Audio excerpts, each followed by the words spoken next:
সরকারকে আমার একটা প্রশ্ন, আমরা যদি যারা আমরা তো হাতে অস্ত্র নেই নাই, আমরা খালি লাঠি আর ইট নিয়ে নামছি, আপনারা tear shell, rubber bullet, original bullet, বোমা, যে যা পারছেন রাইফেল নিয়ে নামছেন, আমাদের হাতে যদি অস্ত্র ওঠে আপনারা কি বাঁচবেন?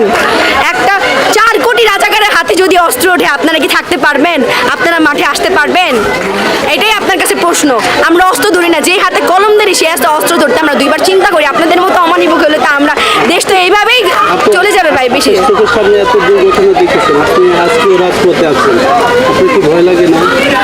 ভয় ভাই, ভয় কি জিনিস সেটা আমি কখন বুঝছিলাম জানেন, যখন আমার সামনে ওই মেয়েটা 2 ভাগ করে ফেলছিল, তখন আমি বলছিলাম মেয়েটা যদি মরতে পারে। আর আমি মাঝখান দিয়ে ভাবছিলাম আর প্রোটেস্ট করবো না, কারণ আমার পায়ে রবার্ট বুলেট লাগছিল। লাগার পরে আমার ফ্যামিলি একদমই না আমাকে আটকায় রাখছিল। তারপর যখন এই মেয়েটা মারা গেল আমি আর ঘরে থাকতেই পারি নাই, যে কেন ঘরে থাকবো ভাই।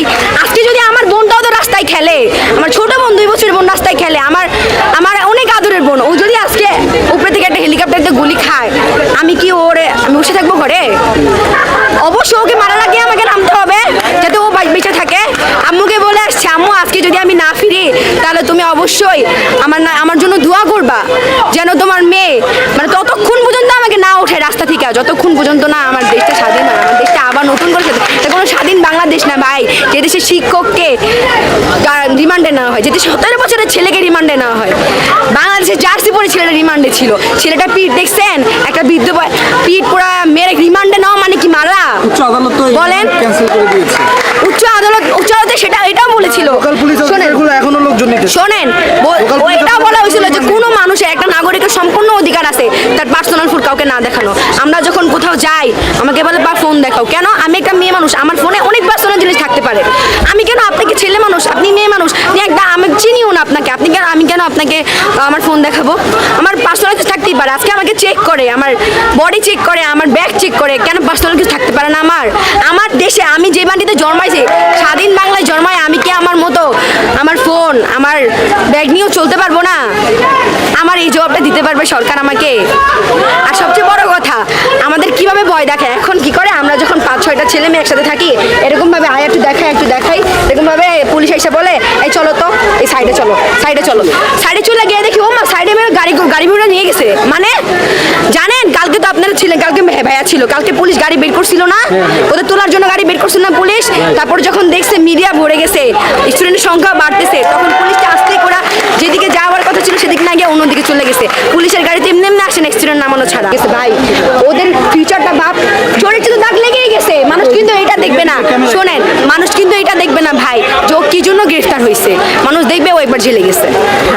কেউ কিন্তু ব্যাকগ্রাউন্ড চেক করবে না যে ও কেন গেছে, ওর নির্দেশনা হয়েছিল। আচ্ছা গেছে, যেটা হয়ে গেছে সেটা তো আমরা ফিরে আনতে পারবো না, কিন্তু ওদেরকে ছাড়ে না কেন? ওদের সামনে পরীক্ষা, ওরা কি এই জেলখানায় থাকার কথা ওদের? আমার এই কথাটা আমাকে শেখ হাসিনা জবাব দিতে পারবে। আমি ওনাকে মাননীয় শেখ হাসিনা বলতে আমার এখন বাজে এটা। আমার এখন হ্যাঁ, স্বজনের মেয়েরা তো বুঝেন তো, ওর বাপ ছিল কম্বল চোর আর ও হচ্ছে ভোট চোর, বুঝছেন? এক কথাই বলি, আমার অবশ্যই ও যদি ভোট চোর না হয়, ওটা কয়বার আপনারা ভোট দিয়েছেন? ওরা ভোট দিয়েছেন? কয়জন বুকে হাত দিয়ে বলতে পারবে যে আজকে আমি শেখ হাসিনায় ভোট দিছি? ওরা আমরা একবার বসাইছি, আরো কত বছর ধরে বসে আছে।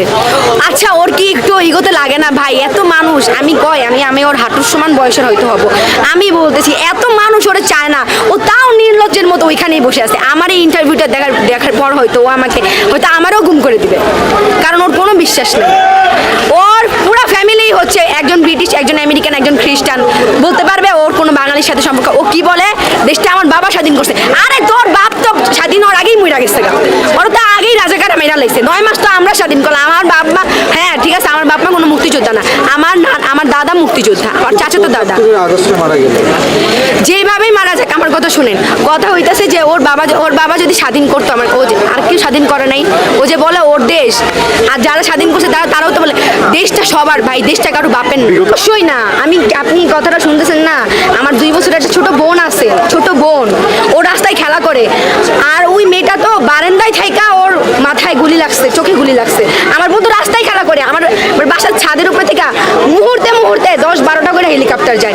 একটা হেলিকপ্টার যদি আমার 2 বছরের বোন, ওর যদি বুলেট লাগে কোথাও, ও তো ওখানেই মরে যাবে। ওরা যে নিয়ে ডাক্তারখানায় যাবো, আজকে আমার বোনটা আমার আপু করে আসে, আমি এটা চিন্তা করছি যে ওই যে ছোট মেয়েটা, ওটা যদি আমার বোন হইতো হইতো তাহলে আজকে আমার যে বোন হইতো, যদি আমি কি বের হইতাম না?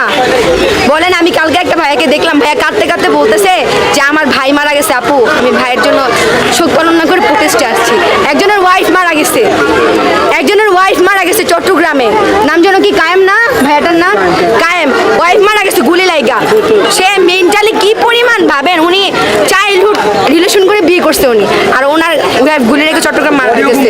না কেন, আমার অনেক ভাই, আমার বড় ভাই, মানে অনেক কাছের কেউ মারা যায় না, অনেক কাছের কেউ মারা গেলে হয়তো আমার ফ্যামিলিও নেমে যেত। আমার ফ্রেন্ড অনেকের গুলি লাগছে, আমার একটা ফ্রেন্ড, মানে আমার 3টা ফ্রেন্ড ছিল, ফ্রেন্ড না বড় ভাই বলতে পারেন, কিন্তু অনেক আগে থেকে চিনি জন্য ফ্রেন্ড বলি। তো হচ্ছে আমার কলেজের বড় ভাই, ওরা যখন 18 তারিখ প্রোটেস্টে গেছে, তো ওরা নাকি নর্মালি দাঁড়ায় আছে, ওরা প্রোটেস্টে নামেও নাই, তো হচ্ছে এমনি নর্মালি দাঁড়ায় আছে, তো ওর সাথে একজনকে গুলি করছে, গুলির সম্পূর্ণ রক্ত, ওর সাদা টি শার্ট ছিল, ওর গায়ে লাগছে, এত ভয় পেয়েছে ও, তারপর থেকে আর প্রোটেস্টে নামে নাই, কারণ ও বাবা মার একমাত্র ছেলে। কোনো বাবা মা কি চায়? আমার এমনও হয়েছে, আমার ওই 18 তারিখ প্রোটেস্টের পরে আমার অনেক ফ্রেন্ডদের গ্রামে নিয়ে গেছে তার বাবা মা, নিতেই পারে এটা, কোনো বাবা মা চায় যে তার সন্তান মারা যাক? চায়? তার অনেকে বলে কি আমার একটাই ছেলে, আরে ভাই একটা ছেলে হোক আর 10টা ছেলে হোক, মায়ের কোলে যদি একটা সন্তানের কিছু হইলে মায়ের বুকে লাগে, সেটা একটা আর 10টার কথা না। আর শেখ হাসিনা কান্না করে বলে যে আজকে হচ্ছে আমার কোল কি জানো, কোল খালি, মায়ের বুক খালি, কি হইলে আমি কি বুঝি না, আমারও বাবা মারা গেছে, বুঝলে তুই ফায়ারের আদেশ কিভাবে দেস? তোর আদেশ ছাড়াই কি ওরা ফায়ার করে? তুই আর্মি নামাই দিছিস, বিজিবি নামাই দিছিস, আনসার নামাই দিছিস, পুলিশ নামাই দিছিস, তোর আদেশ ছাড়াই কি ওরা ফায়ার করে? আমি এমন পুলিশও দেখছি যারা হেলিকপ্টার থেকে আমাদের ক্ষমা চাইতেছে, বলতেছে আগাই যান, এমনও পুলিশ দেখছি আমরা।